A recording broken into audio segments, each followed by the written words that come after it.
Un frère du message chante, il cite 7 fois le nom de frère Branham sur sa chanson, mais il cite une fois le nom de Jésus-Christ en passant. Et aucun pasteur ne le corrige. Psaume 156. Que tout ce qui respire loue l'Éternel, louez l'Éternel. Matthieu 4,10. Tu adoreras le Seigneur ton Dieu, et tu le serviras lui seul.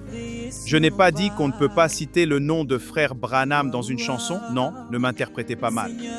Mais il y a des chansons où nous avons oublié l'objet d'adoration.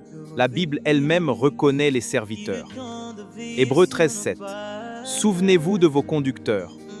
Donc jusque-là, rien de mauvais. Un prophète de Dieu comme William Marion Branham doit être respecté et honoré. Mais il ne doit pas devenir le centre d'un chant d'adoration. Mais un chant n'est pas un témoignage, c'est une adoration. Et ça, c'est la clé que beaucoup oublient. Un chant spirituel, selon la Bible, est dirigé vers Dieu. Éphésiens 5,19. Chantant et célébrant de tout votre cœur les louanges du Seigneur. Colossiens 3,16. Chantez à Dieu. Donc la direction du chant, c'est Dieu, pas un homme. Quand dans une chanson, on répète plusieurs fois frère Branham, mais on ne mentionne pas Jésus-Christ, alors on sort du modèle biblique de la louange. 1 Corinthiens 2,2. Je n'ai voulu savoir autre chose que Jésus-Christ. Mentionner le nom d'un serviteur comme témoignage. C'est bon. Mais faire du serviteur le sujet principal du chant, répéter son nom comme objet de célébration, c'est mal. Quelqu'un chante, il dit Branham, c'était un général à 7 étoiles. Et Jésus, c'était un général à 5 étoiles. Est-ce que dans la classification des généraux, il y a un général qui a 7 étoiles? Il veut seulement abuser. C'est difficile.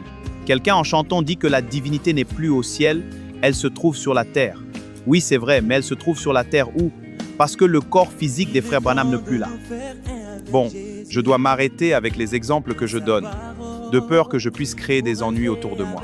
Frères, dans ces messages, nous avons nos pionniers, nos papas, des vrais exemplaires. Leurs chansons ne perdent jamais des valeurs parce qu'ils ont chanté Jésus.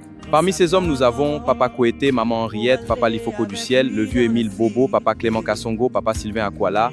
Ce sont des pères, nos pionniers dans la musique. Et nous avons aussi beaucoup de jeunes talents qui chantent pour la gloire de Dieu.